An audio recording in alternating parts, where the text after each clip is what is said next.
The thud of a backpack striking linoleum reverberates down the otherwise silent hallway, the sound amplified by the tense atmosphere. Calm winces almost imperceptibly as the contents of her bag explode onto the floor. Textbooks fan out like fallen leaves, pens scatter like dropped pickup sticks, and her water bottle, dented and worn, rolls with a clatter until it finds purchase against the unforgiving wall. Despite the minor chaos, she betrays no outward emotion. No cry of surprise or pain escapes her lips. Her gaze doesn't even flicker towards the source of her misfortune, the carelessly placed foot that sent her belongings flying. Oops! A voice drips with false contrition. Rex Turner, a hulking figure of barely contained menace, stands a mere 3 feet away. To his left looms Mason, a weasel-faced kid always eager to please. On Rex's right stands Leo, built like a refrigerator and radiating a dull, unquestioning loyalty. Rex, at 18, is a year older than he should be, a consequence of academic failure that has somehow twisted into a perverse form of seniority. He lords over the back court of Jefferson High with the possessiveness of a territorial animal. It's a forgotten corner where teachers fear to tread, a place governed by the brutal logic of survival of the fittest. But Rex's ambition isn't confined to the back court. He sees the entire school as his domain, hallways, cafeteria, the parking lot, any sliver of space between classes where adult supervision wanes and students become vulnerable prey. Ka keeps her back pressed firmly against the cold wall, a subtle shift in her stance betraying a readiness that belies her seemingly passive posture. Her weight is balanced perfectly between both feet, a coiled spring waiting to be released. Her eyes, sharp and assessing, track the movements of all 3 boys, her head remaining still, a silent acknowledgement of the threat they represent. "You're the new girl," Rex states, the words hanging in the air like a challenge. He takes a step closer, deliberately grinding a pen under the heel of his worn boot. The plastic casing cracks with a sound like a snapped twig, a small, sharp punctuation mark in the tense tableau. "Transferred in last week. Sits in the back of every class. Doesn't talk to anyone." Rex pauses, letting the words sink in. "I asked around about you. Nobody knows anything. No social media presence. No friends from your old school. Nothing." Rex tilts his head, his eyes narrowed, studying her with the predatory intensity of someone dissecting a puzzle they intend to solve through brute force. "That's weird. You know what I think? I think you're hiding something." Mason snickers, a high-pitched, nervous sound. Leo cracks his knuckles, the sound like stones grinding together. Ka bends down slowly, deliberately, keeping her back flush against the wall. She begins the painstaking process of gathering her scattered belongings. Her movements are precise, economical, unhurried. She picks up each item, dusts it off with a quick flick of her wrist, and returns it to her bag with a calm that borders on defiance. Rex watches this display of composure with growing irritation, his face darkening. Students are supposed to crumble, apologize, beg for mercy. This quiet efficiency, this utter lack of fear, insults him more than open rebellion ever could. He crouches down to her level, invading her personal space, closing the distance until she can smell the cheap energy drink that permeates his breath. "When I talk to you, you answer," he growls, his voice low and menacing. "When I ask a question, you respond. That's how this works." Ka zips her backpack closed with a decisive motion, stands, and meets his gaze directly for the first time. Her eyes are like chips of flint, cold and hard. "Give me back my pen." The words land like a physical blow, not because of their volume. She barely speaks above a whisper, but because of the utter, complete absence of fear that permeates them. It's a slap in the face delivered with quiet precision. Rex blinks, momentarily taken aback.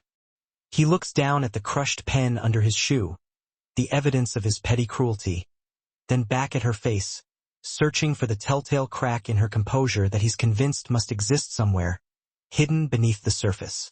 "Nothing. Your pen." He laughs, a harsh, disbelieving sound, and straightens up. "You want your broken pen back? Seriously?" "Yes." "Mason, sensing an opportunity for entertainment, pulls out his phone and starts recording. The lens focuses on Ka, capturing her every move. This is gold. New girl thinks she can make demands. Rex kicks the pen fragments towards her feet, scattering them across the linoleum. They're happy now? Ka does not pick them up. Her eyes remain locked on Rex's. No. The single word hangs in the air, heavy with unspoken meaning. Rex's smile vanishes, replaced by a flicker of something darker. Something shifts in the atmosphere of the hallway, a subtle change in the energy that permeates the space. The few students lingering nearby sense it, an almost instinctive understanding of impending conflict, and quickly find reasons to be elsewhere, melting into the background like shadows. You've got guts, Rex says, his voice dropping even lower, laced with a dangerous edge. I'll give you that, but guts don't last long around here. Ask anyone. He reaches towards her face, his movements slow and deliberate. Not to strike, at least not yet, but to establish dominance, to violate her personal space and remind her of her place in the pecking order. Kaya's hand comes up, not fast, not aggressive, just present. A barrier erected with calm certainty. Her palm meets his wrist before his fingers can reach her cheek, a subtle interception. She does not push, does not grab, simply redirects his arm downward with a fluid motion so subtle it looks almost accidental. Rex stumbles forward half a step, thrown off balance by the unexpected resistance, the sudden shift in momentum.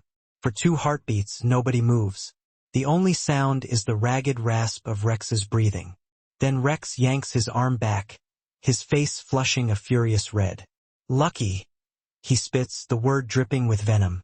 That was lucky. Ka adjusts the strap of her backpack, her movements betraying none of the tension she must be feeling. Give me back my phone. What? Rex says, genuinely surprised. My phone. You took it from my bag while I was picking up my things. Her voice remains flat, devoid of emotion, almost clinical in its observation. Front right pocket of your jacket. Mason stops recording, his eyes darting nervously between Rex and Ka. Leo's eyes widen in disbelief. Rex's hand twitches towards the pocket she identified, then freezes, hovering uncertainly. How did you? He trails off, unable to articulate the question that's forming in his mind. Give it back, Ka says, the words precise and procedural as if required by some unspoken code. Like she needs to say it before whatever comes next unfolds. Rex hesitates for a moment, a battle raging within him. He could smash the phone, drop it to the floor, throw it down the hall in a fit of rage. The options parade through his mind, each one a potential assertion of his dominance. Instead, with a visible effort, he pulls the phone from his pocket and holds it out, his hand trembling slightly. Kaya takes it. Their fingers do not touch. The exchange is sterile, devoid of any physical contact. After school, Rex announces, his voice loud enough to carry to any remaining witnesses, a desperate attempt to regain control of the situation. Backcourt, 3:15. You and me are going to have a real conversation about respect. Fine, Ka says, her acceptance immediate and unwavering. No argument, no negotiation, no fear, just a simple acknowledgement of the inevitable.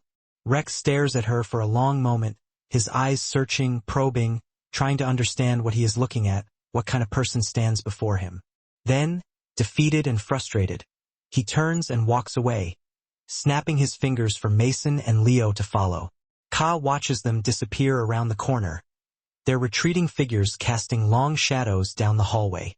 Then she looks down at the crushed pen fragments scattered at her feet. She does not pick them up. If you're curious where this is heading, the narrator's voice breaks in, addressing the audience directly. Hit that subscribe button now. Trust me, you don't want to miss what happens next. Second period American history. Mr. Delgado drones on about the Civil War, his voice a monotonous hum, while students pretend to take notes, their minds far away from Gettysburg and Appomattox. Ka sits in the back corner, her desk strategically positioned so she can see both the door and the windows, maintaining constant situational awareness. Her notebook lies open, but she writes nothing about military strategy or historical figures. Rex Turner sits 3 rows ahead. He turns around every few minutes, his eyes locking onto hers, a smug smile playing on his lips, the smile of someone who believes they have already won, who is merely toying with their prey before the final strike. Halfway through the lecture, Mr. Delgado asks a question about military strategy, attempting to engage the class in a discussion. Before anyone can respond, Rex raises his hand, a sly glint in his eyes. "I think our new student should answer." He turns in his seat, gesturing towards Ka with exaggerated politeness, his voice dripping with sarcasm. She seems like she knows everything, sits back there judging everyone. Too good to talk to anybody. Laughter ripples through the classroom, a wave of complicity and mean-spirited amusement. Mr. Delgado frowns, his brow furrowing in disapproval. "That's enough, Rex. I'm just saying." Rex protests, spreading his hands in a gesture of false innocence. "She's been here a week and acts like she's better than all of us. Won't even look at people when they talk to her. Probably thinks we're all beneath her." More laughter erupts, louder this time, fueled by Rex's goading. Students turn in their seats to stare at Ka, their eyes filled with a mixture of curiosity, judgment, and a hint of fear. She meets Rex's gaze without flinching, her expression unchanging, her eyes betraying no emotion whatsoever. She gives him nothing to work with, no reaction to exploit. The silence stretches, becoming thick and uncomfortable, until Mr. Delgado clears his throat, breaking the tension, and continues his lecture, attempting to regain control of the class. Rex smiles, a small, self-satisfied smirk. First round to him. When the bell rings, signaling the end of the period, Rex stands and walks directly to her desk instead of heading towards the door with the rest of the students. He leans down, placing his palms flat on her notebook, trapping it beneath his hands. His face is inches from hers, his breath hot on her cheek. "You know what your problem is?" he whispers, his voice low and menacing, meant only for her ears. "You think being quiet makes you strong, but quiet just means nobody hears you scream." He straightens up, his smile widening, but there's no humor in it now, only a cold, calculated malice. "Don't be late."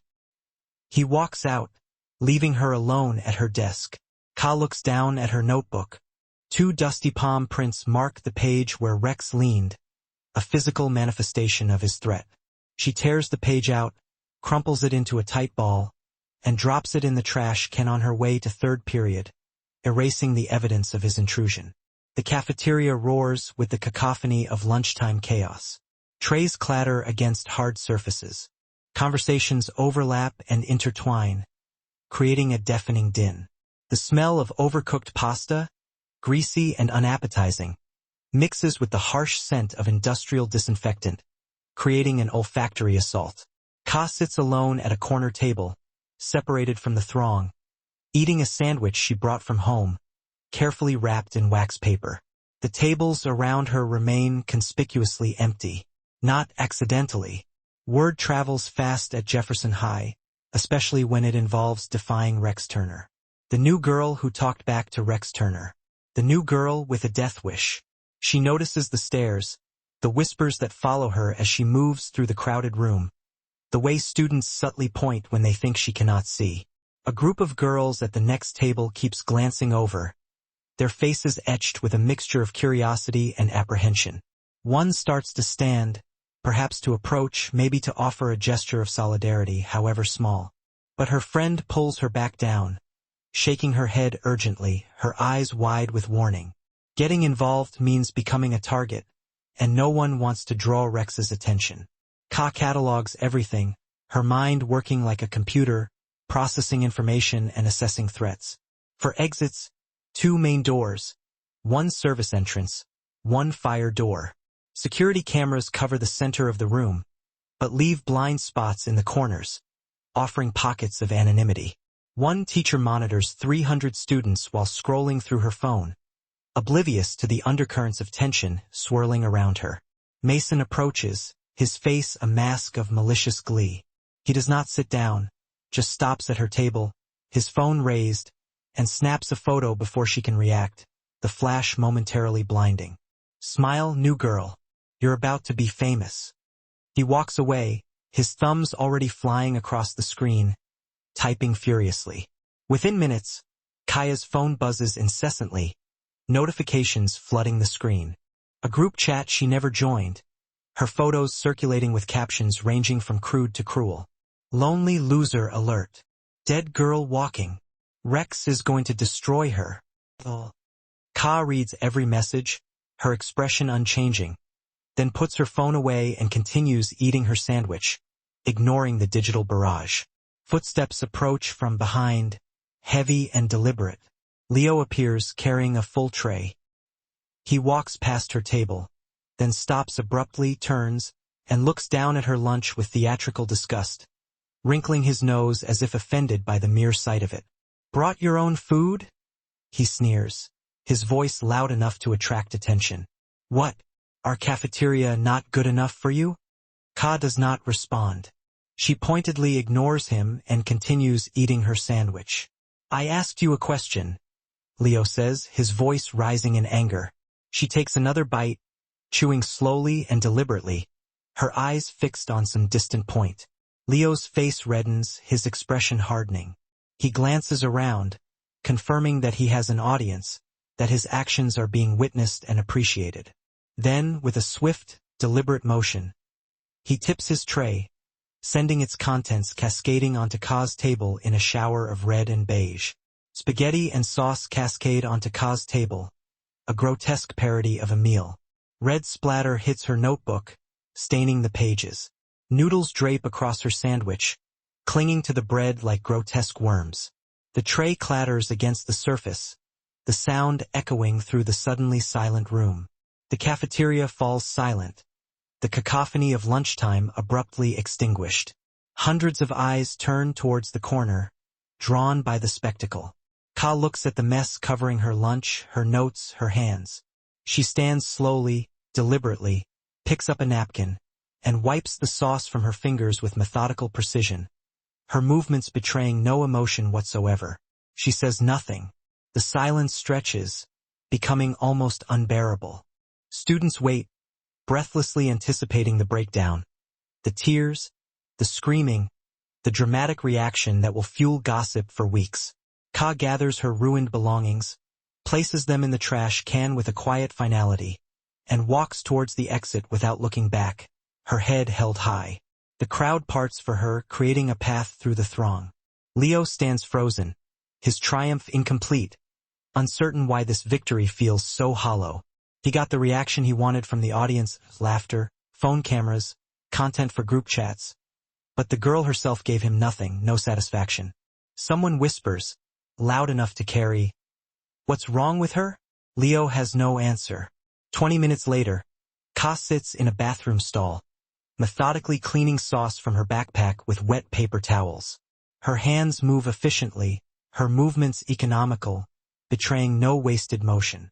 She does not cry. She catalogs. Leo, easily provoked, needs validation, will escalate if ignored. She adds it to her mental file, a piece of information to be stored and utilized later. Then she returns to class. The hallway connecting the science wing to the gymnasium is deserted at 2:45. Classes are in session. Teachers are occupied. Security focuses on the main building, leaving this corridor unguarded. Ka walks through this corridor when a hand grabs her shoulder from behind, a sudden and unexpected violation. She spins, reacting on instinct, her body tensing, ready for a fight. Rex stands there alone this time. No Mason, no Leo. His grip tightens on her shoulder, his fingers digging into her flesh. Thought I'd give you a preview, he says, his smile hardening, taking on a sharper, more menacing edge. Less performance, more threat. So you know what's coming. Ka does not try to pull away. She doesn't struggle or resist. Her feet shift slightly, a subtle adjustment in her stance. Her weight redistributes without any obvious movement, preparing her for whatever comes next. You grabbed me, she states, her voice devoid of emotion. Yeah, I did, Rex says, squeezing her shoulder harder, his eyes narrowing. And nobody's around to see it. No cameras in this hallway. No witnesses. Just you and me. You should let go, Ka says, her voice still calm, still measured. Or what? Rex challenges, his grip tightening. Ka's hand comes up slowly, deliberately, not grabbing, just resting there.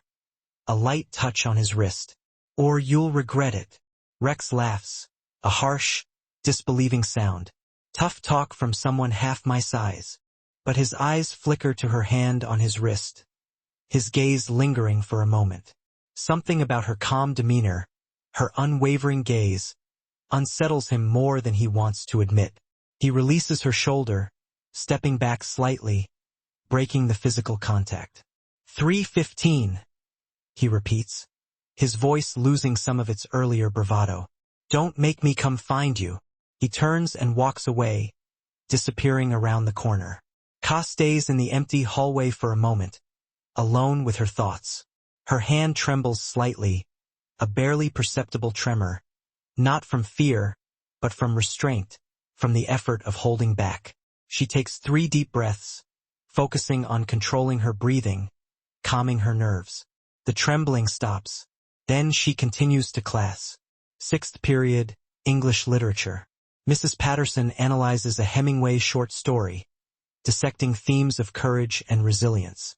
Something about grace under pressure. Ka stares out the window, her gaze fixed on the horizon.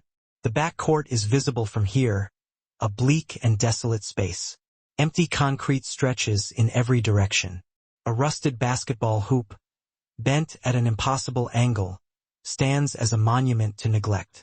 A chain-link fence surrounds the area on 3 sides, creating a cage-like enclosure.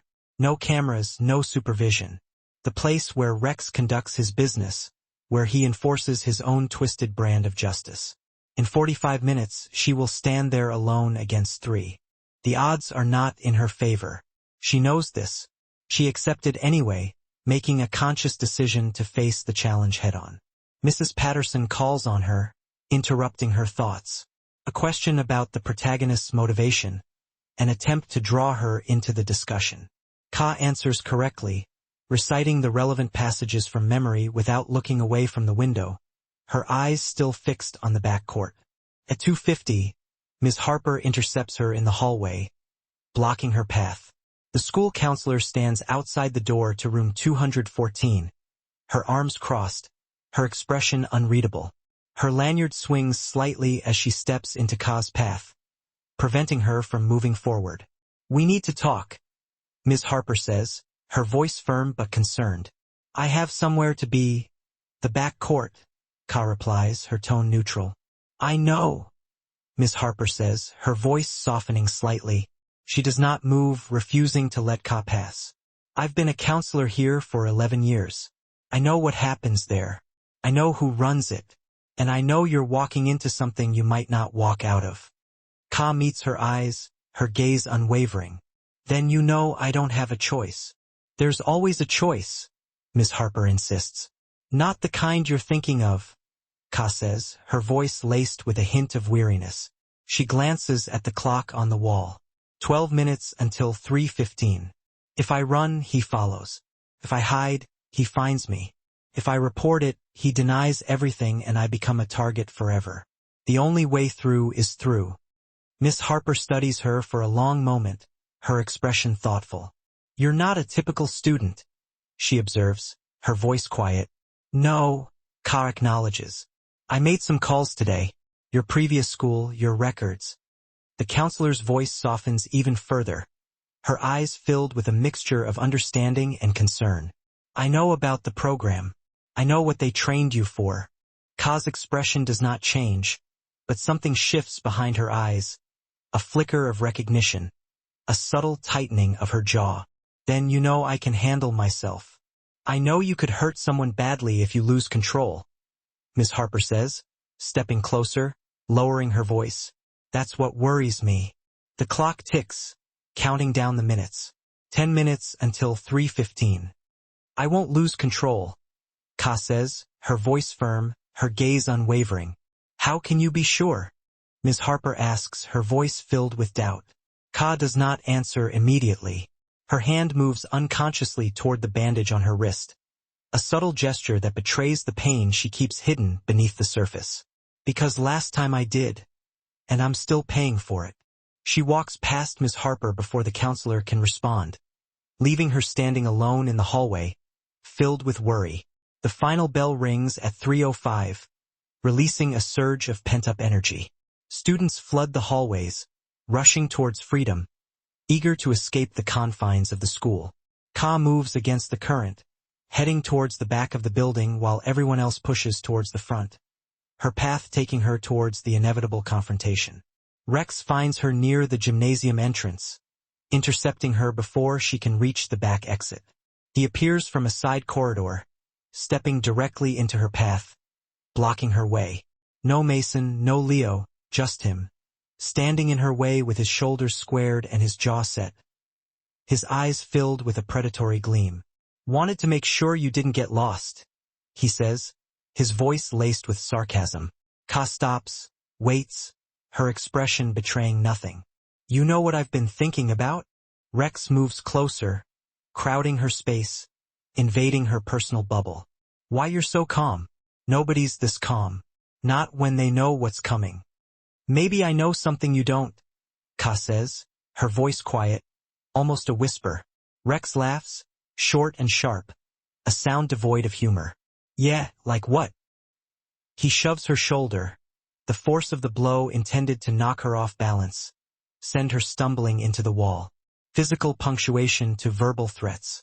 Ka does not stumble. Her foot slides backward at the exact moment of contact, a subtle adjustment in her stance. Her weight transfers smoothly, absorbing the force of the push, redirecting it into empty space. She ends up exactly where she started, balanced, centered, unmoved. Rex blinks, momentarily taken aback. He pushed her. He felt his palm connect with her shoulder. She should be against the wall right now, or on the floor, or at least off balance. Instead, she stands there like nothing happened, her expression unchanged, her gaze unwavering. "Lucky," he mutters, but his voice carries less certainty than before. "That was lucky." Ka adjusts the strap of her backpack, her movements deliberate and unhurried. "See you at 3:15, she says, her voice flat and emotionless. She walks around him and continues towards the back exit, leaving him standing there, seething with frustration. Rex watches her go, his hand tingling where it connected with her shoulder. Something about that moment felt wrong, unsettling. Practiced, like she knew exactly what he was going to do before he did it, like she had anticipated his every move. He shakes off the feeling, dismissing it as paranoia. She is one girl. He has two guys waiting, loyal and eager to please. Numbers always win. Always. What would you do if no one was coming to help? The narrator's voice breaks in, addressing the audience directly. Drop your answer in the comments and stay with me, because what happens next changes everything. 3:12 p.m. Ka exits through the fire door behind the gymnasium. The alarm should sound, but someone disabled it years ago, probably Rex, eliminating any chance of drawing attention to what happens in the back court.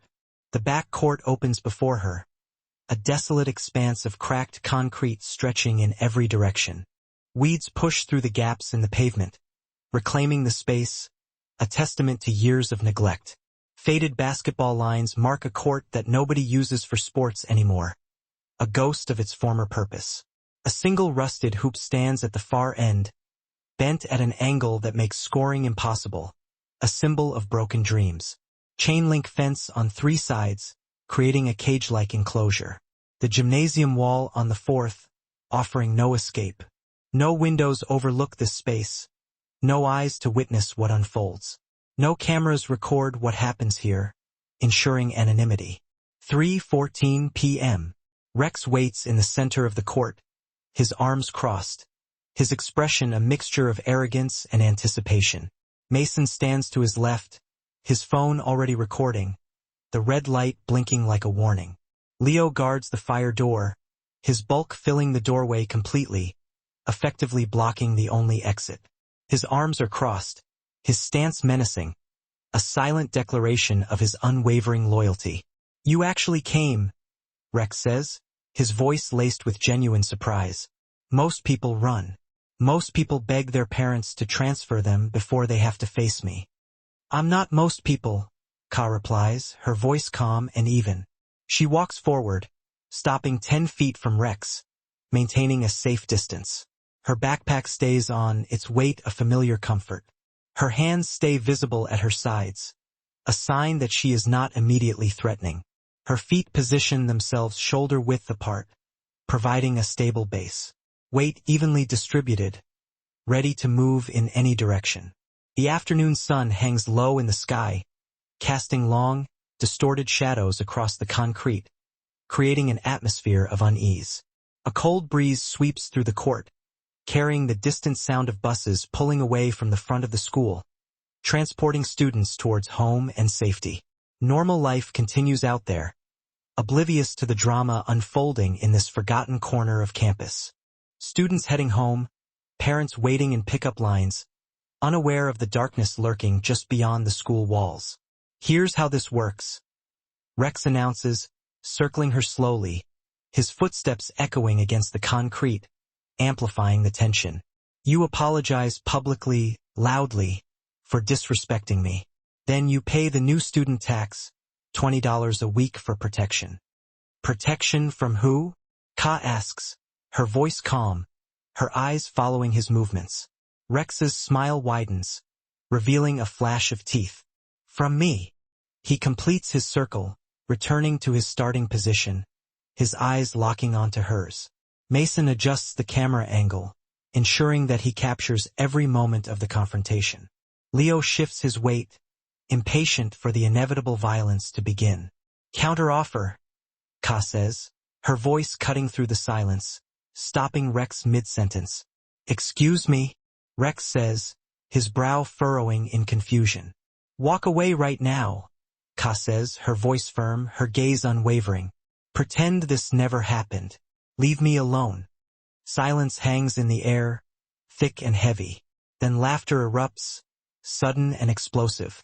All three of them, Rex, Mason, and Leo, burst into laughter, the sound bouncing off the concrete walls, echoing through the desolate space. Oh man, Mason wheezes, clutching his stomach. She thinks she's in a movie. There's 3 of us. Leo adds, his voice mocking. You see anyone coming to save you? Rex raises a hand, silencing them with a gesture. His expression shifts from amusement to something sharper, more dangerous. You've got nerve, he says, his voice hardening. But nerve doesn't win fights. He cracks his knuckles, the sound like stones grinding together. Numbers do. Strength does. You've got neither. Ka scans the court one final time, her eyes assessing every detail. Distances, positions, the texture of the concrete under her feet, the height of the fence behind her. Mason to the left, not a fighter, more of an opportunist. Leo at the door, big but slow, relying on brute strength. Rex in front, confident, untrained, relying on intimidation. Last chance, she says quietly, her voice barely audible above the sound of the wind. Rex steps closer, closing the distance between them. There's no one coming to save you, he says, his voice low and menacing. No teachers, no security, no hero. This is my court. My rules. I warned you. At the last second, he spreads his arms wide, as if embracing her. The interruption catches him off guard, throwing him off balance. What? Ka's voice drops lower, calm, measured, almost gentle. I warned you. I'm a combat master. 2 seconds of stunned silence, then Rex explodes in laughter. The loudest sound he has made all day, a booming roar that fills the back court. Mason nearly drops his phone, his body shaking with mirth. Leo doubles over, clutching his sides, struggling to catch his breath. A combat master, Rex repeats, wiping tears from his eyes. Holy cow, that's good. Did you practice that in the mirror? Mason zooms in on her face, capturing every detail of her expression. This is going viral. Sad transfer girl thinks she knows karate. Leo mimics exaggerated martial arts poses, making ridiculous noises. Wowza! They circle her now, still laughing, their confidence overflowing, convinced that their prey is harmless, a source of amusement rather than a threat. Predators who have convinced themselves that their prey is defenseless. Rex positions himself directly in front of her, his eyes gleaming with malicious intent. Mason moves to her left, keeping her in frame. Leo steps closer from the door, cutting off her escape route. Ka does not laugh, does not speak, does not move. She waits, her body poised, her mind focused, ready to react. Rex's amusement fades first, replaced by a flicker of unease. Her lack of reaction bothers him. This is not how the script is supposed to go.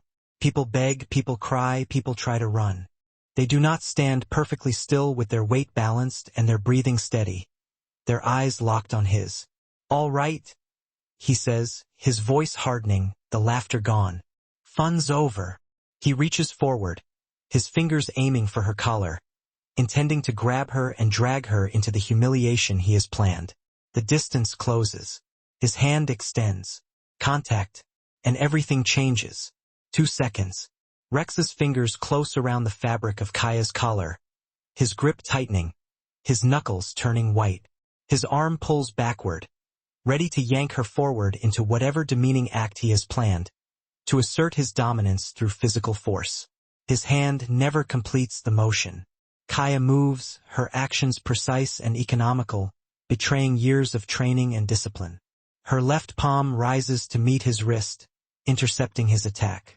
Not slapping, not grabbing, simply guiding, redirecting the force of his momentum. Her fingers wrap around his wrist with a precision that comes from years of repetition, a familiarity born from countless drills. A rotation so slight it appears almost accidental, a subtle adjustment that throws his entire body out of alignment. Rex's elbow bends in a direction elbows are not meant to bend. Not far enough to break, not yet, but just far enough to override every other signal in his nervous system, sending a wave of excruciating pain through his arm. His knees buckle, his legs losing their strength. His body follows the path of least resistance, which happens to be straight down, towards the unforgiving concrete.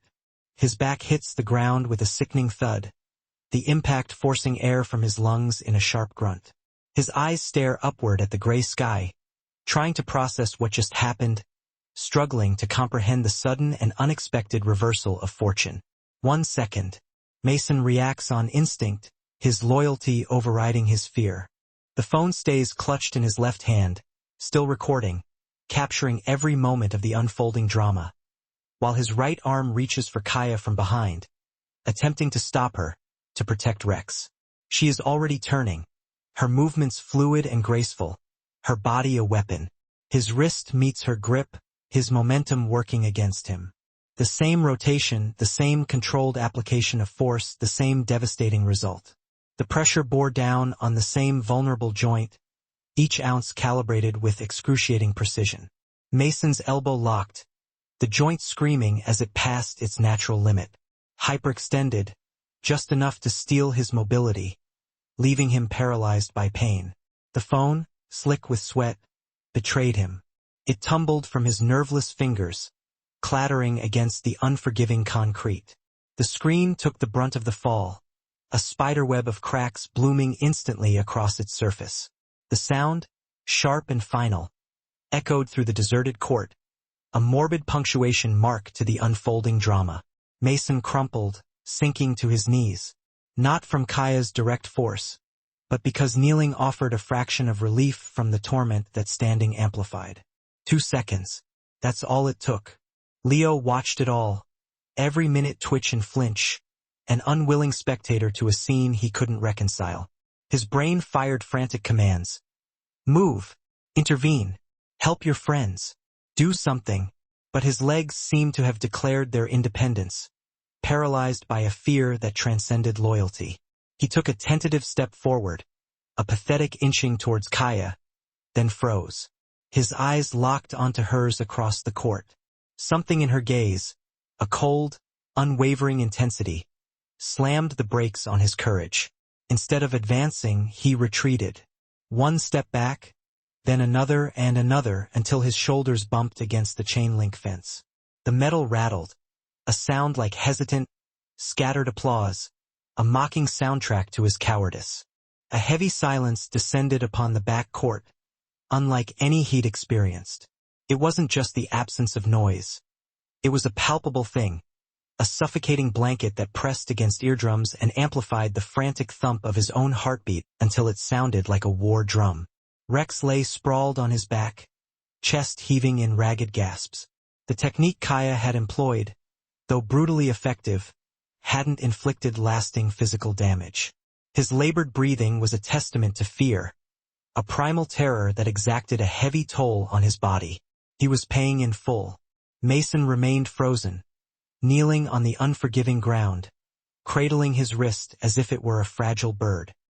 He was afraid to even breathe, terrified that the slightest movement would reignite the searing pain.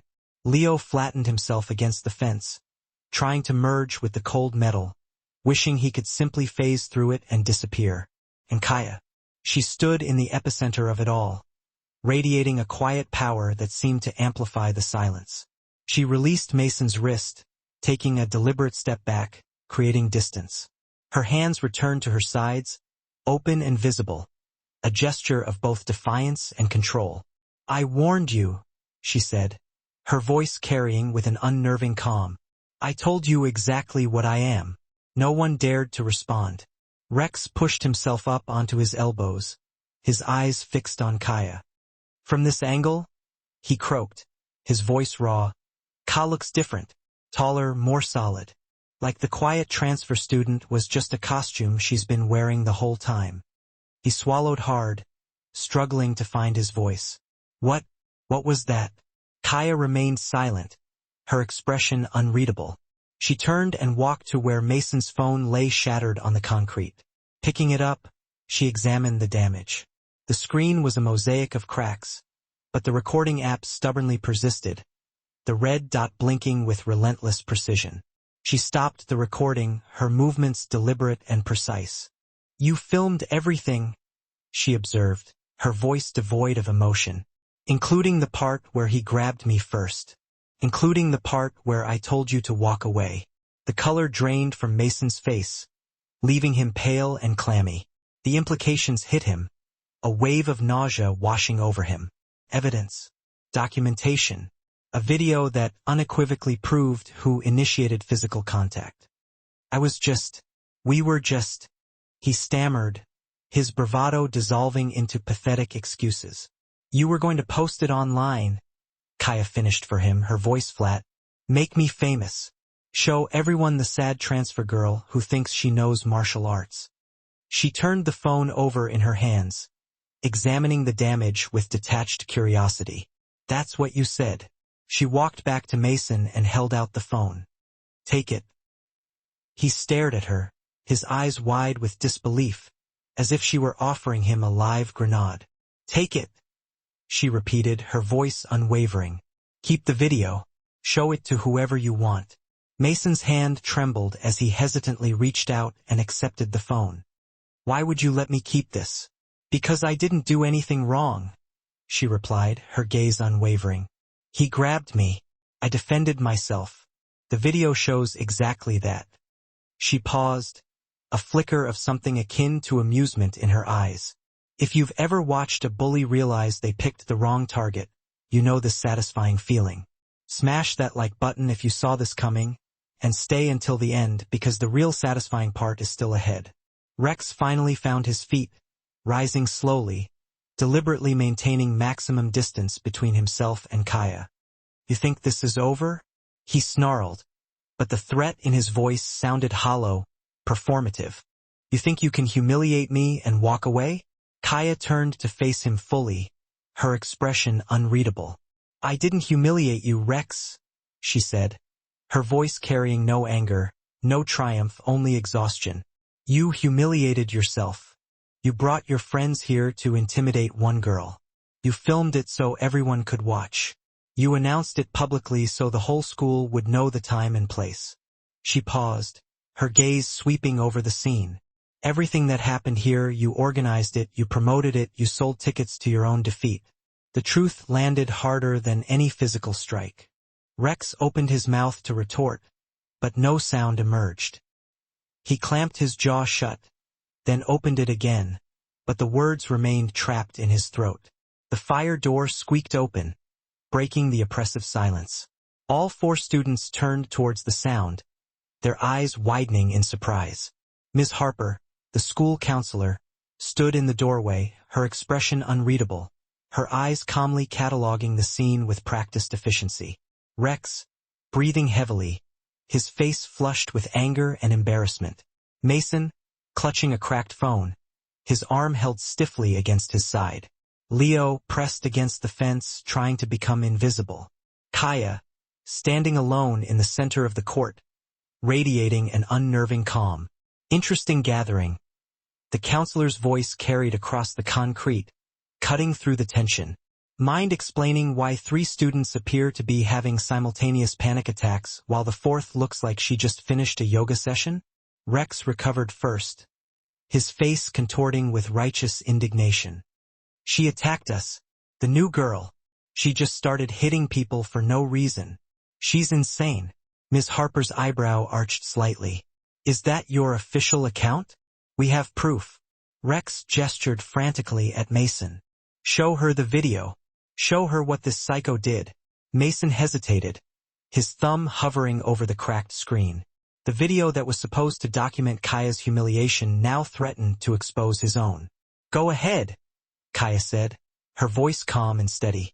Play it from the beginning. The video played, the sound crackling slightly through the phone's damaged speaker. Ms. Harper watched without expression, her gaze unwavering. The audio captured everything.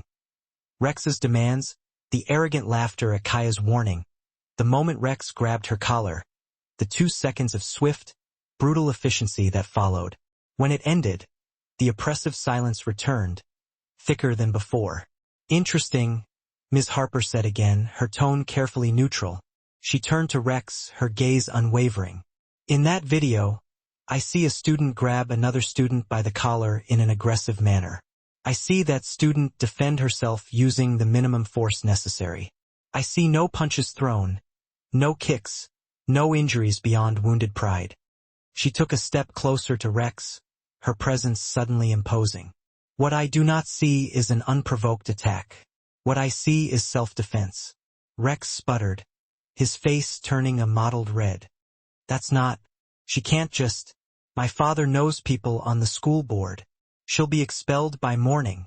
Your father does know people, Ms. Harper acknowledged with a nod. I wonder how those people will react to seeing this video. The school board members watching the son of a prominent donor physically assault a female transfer student. A video that exists because your friend decided to document the entire encounter. Rex's face drained of color, leaving him ashen. Here is what happens now, Ms. Harper continued, her voice leaving no room for argument. The 3 of you walk back into that building. You go home. You forget this afternoon ever occurred. Because if this video surfaces anywhere, if any version of today's events reaches administration through unofficial channels, I will ensure they see the complete, unedited footage every second. Leo was already moving towards the door, his head bowed in shame. Mason followed, pocketing his shattered phone as if it burned his skin. Rex lingered, his face a battleground between pride and survival instinct. Survival won. He walked past Kaya without meeting her eyes. At the door he paused, his voice a low growl. This isn't over. Yes, Ms. Harper said firmly, her voice leaving no room for doubt. It is. The door closed behind them, the sound echoing across the empty court, a finality to the encounter. Kaya and Ms. Harper stood alone, the silence stretching between them. The sun had dropped lower in the sky, painting long shadows across the cracked concrete. Somewhere beyond the fence, a car engine started, a reminder that normal life continued, oblivious to the drama that had just unfolded. How did you know to come here? Kaya asked, breaking the silence. I've been counselor at this school for 11 years, Ms. Harper replied, her gaze sweeping over the court. I know where Rex Turner conducts his business. I also know that most students who face him alone end up in my office crying for weeks afterward. She stopped a few feet from Kaya, her expression softening slightly. You don't appear traumatized. I'm not. No, you're not. The counselor studied her carefully, her eyes searching for any sign of distress. I made some calls today. After our conversation, I spoke with your previous school. The administration there was surprisingly reluctant to discuss your transfer. Kaya's expression remained neutral, but something shifted behind her eyes, a flicker of guardedness. I reached your former counselor eventually, Dr. Patterson. She told me some interesting things about you. Kayamo. The name landed differently now, heavier, imbued with a newfound significance. What did she tell you? That you spent 3 years in a specialized program before attending regular school. A program for children who experienced severe domestic trauma. Ms. Harper's voice softened, her gaze filled with compassion. A program that teaches survival skills most people never need. Kaya said nothing, her silence a confirmation. She also told me about the incident. The reason you transferred. Ms. Harper paused, choosing her words carefully. A boy who wouldn't accept rejection. You defended yourself. Effectively. Too effectively. The words escaped before Kaya could contain them. A confession whispered into the silence. I broke his arm in 2 places. He needed surgery and 6 months of physical therapy. He cornered you in an empty classroom and tried to force himself on you. Ms. Harper countered, her voice gentle but firm. That doesn't change what I did. Kaya's composure fractured slightly, her voice laced with self-reproach. They spent 3 years teaching me control. Teaching me when to act and when to wait. Teaching me that skill means nothing without discipline. Her hand moved unconsciously towards the bandage on her wrist, a silent reminder of her limitations. I spent my whole life learning when to stop and when it actually mattered. Couldn't. Ms. Harper absorbed this in silence, her gaze unwavering. You transferred because you defended yourself from assault. His family had lawyers. His father played golf with the superintendent. The school had liability concerns. Kaya's laugh held no humor, only a bitter resignation. It was easier for everyone if I just disappeared. The program found me a new placement, told me to keep my head down, avoid confrontation, be normal. How is that working? Ms. Harper asked gently, a hint of irony in her voice. You watched the video. Ms. Harper nodded slowly. I watched a young woman exercise remarkable restraint. 3 attackers, 2 seconds, and every single one of them walked away under their own power.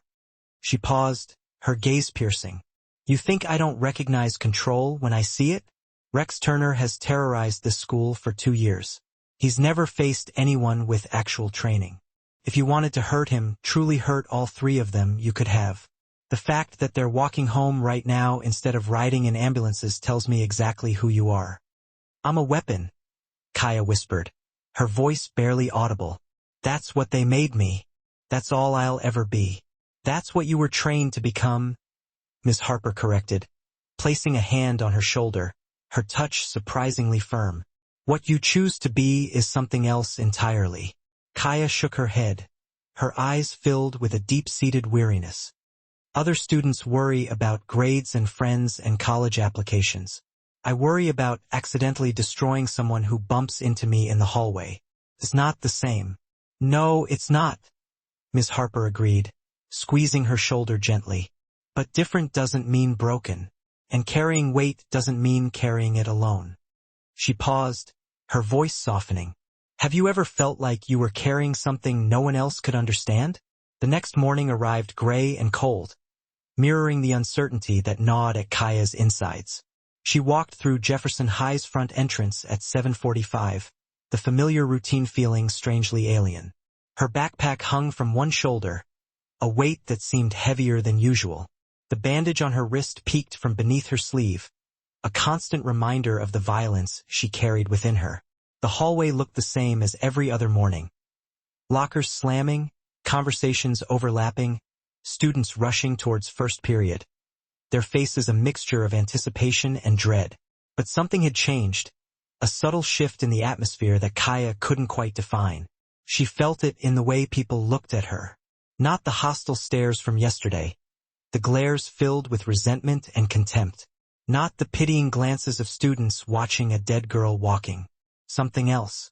Curiosity mixed with respect, a tentative acknowledgement of the power she possessed. And perhaps something that might even be hope. At her locker, she worked the combination, her fingers moving with practiced ease. The dial clicked, the tumblers aligned, the door swung open. A folded note waited inside, resting on the shelf like a fragile offering. No name, no signature, just a few carefully chosen words. 6 words in careful handwriting. Thank you for standing up. Kaya read it twice, her heart clenching in her chest. She folded it carefully, creasing the paper along the existing lines, and placed it in her pocket, close to her heart. A small, tangible sign that things were changing. She spotted Mason first, near the water fountains, his face pale and drawn. Their eyes met for half a second, a fleeting moment of acknowledgement, before he turned and walked rapidly in the opposite direction. His shoulders hunched, his gaze fixed on the floor. His phone stayed in his pocket, a silent testament to his defeat. No recording, no commentary, just retreat. Leo appeared between second and third period, his face etched with a mixture of guilt and apprehension. He froze when he saw her approaching, his eyes widening in panic. He pressed himself against the lockers, flattening his body against the cold metal, to give her maximum space as she passed. She did not acknowledge him, her gaze fixed straight ahead, her expression unreadable. His cowardice had earned him her contempt. Rex proved harder to find. He did not patrol his usual territories. Not the main hallway where he collected his taxes from intimidated freshmen. Not the cafeteria where he held court. Not the spaces between classes where he demonstrated his dominance. He had vanished from his usual haunts, swallowed by the shadows of his own making. She discovered why at lunch. The cafeteria buzzed with its usual chaos, a cacophony of voices and clattering trays. But underneath the noise, a different kind of energy pulsed, a current of whispered conversation that spread like wildfire. News travels fast, especially the kind of news that topples kings and reshapes social hierarchies. By noon, everyone knew something had happened, a seismic shift in the balance of power. The details varied wildly, embellished with rumors and speculation. Rex got beaten up by a gang of rival thugs. Rex got arrested for assault. Rex transferred to military school overnight to avoid prosecution. The truth, as always, was far simpler and far more devastating. Rex Turner sat alone at a corner table, the farthest corner, the table nobody wanted because it was too close to the trash cans and too far from everything else. His usual followers had scattered, abandoning him to his fate. Mason sat with the drama club, pretending he had never known Rex existed, laughing a little too loudly at jokes that weren't funny. Leo occupied a table with the football team, forcing a smile and slapping his teammates on the back, desperate to regain his lost status. The freshmen who once surrendered their lunch money without complaint walked past Rex's table without a second glance. Their eyes averted, their silence a condemnation. One confrontation, 2 seconds, and an entire social hierarchy collapsed, crumbling under the weight of its own arrogance.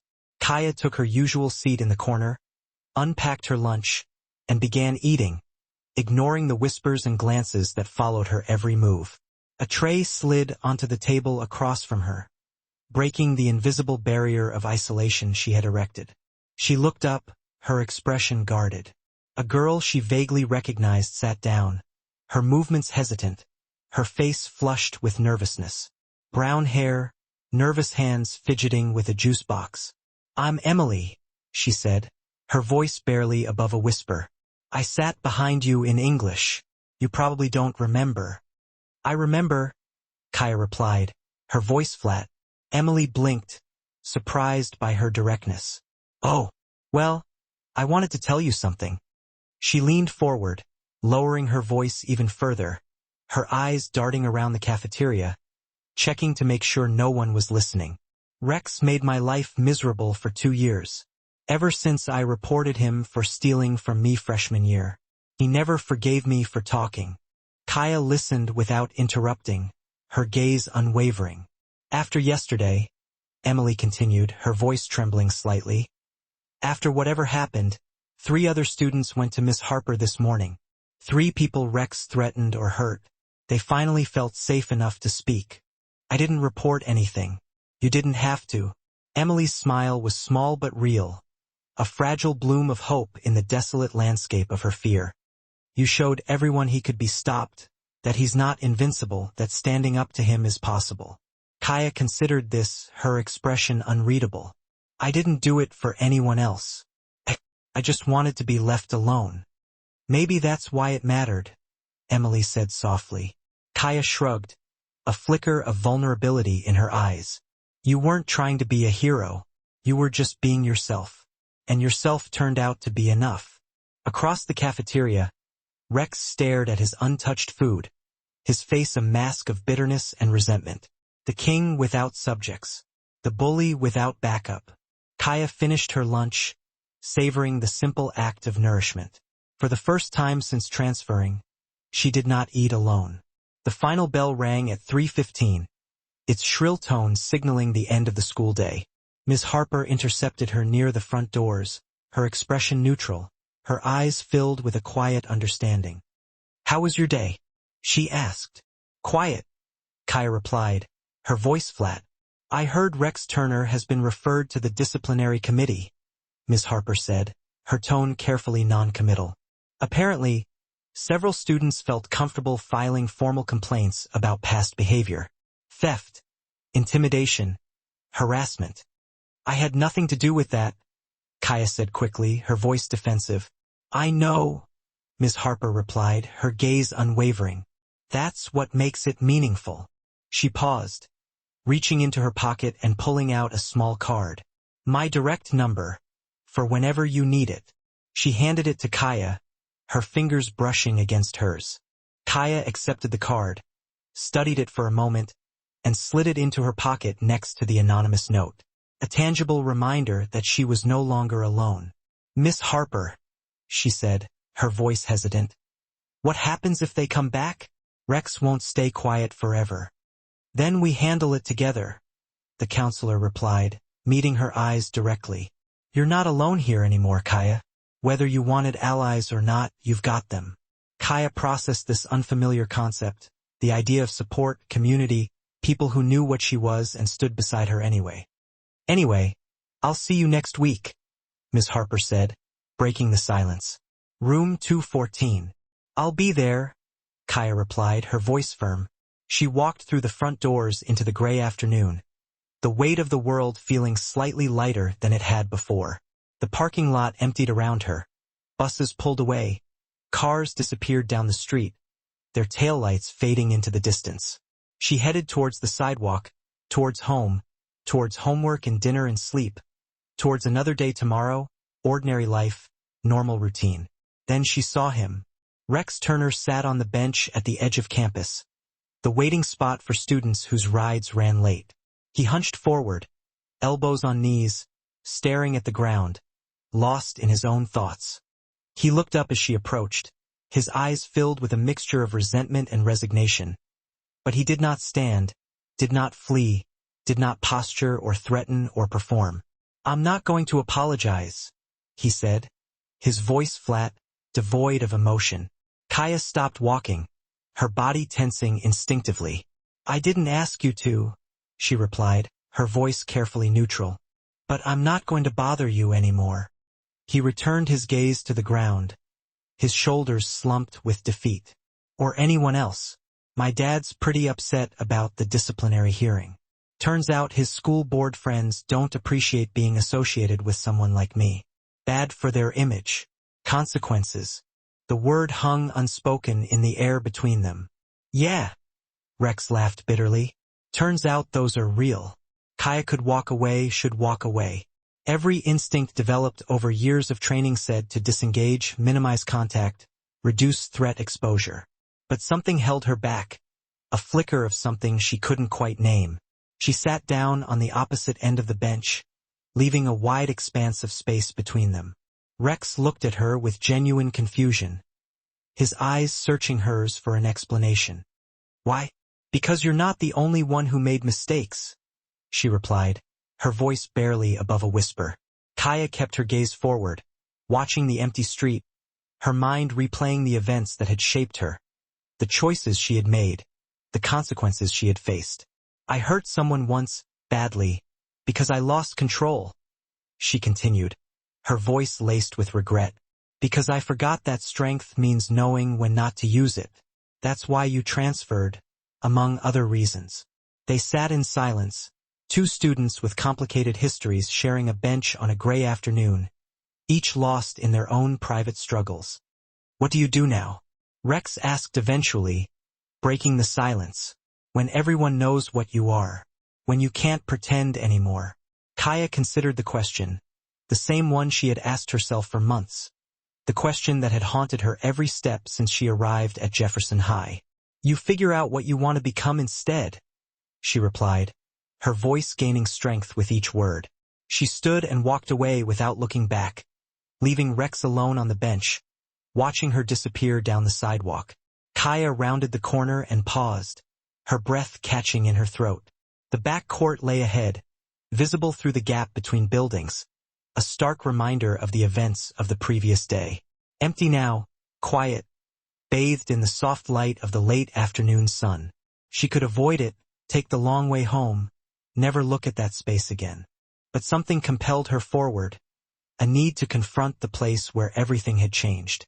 Instead, she walked towards it, her steps slow but deliberate.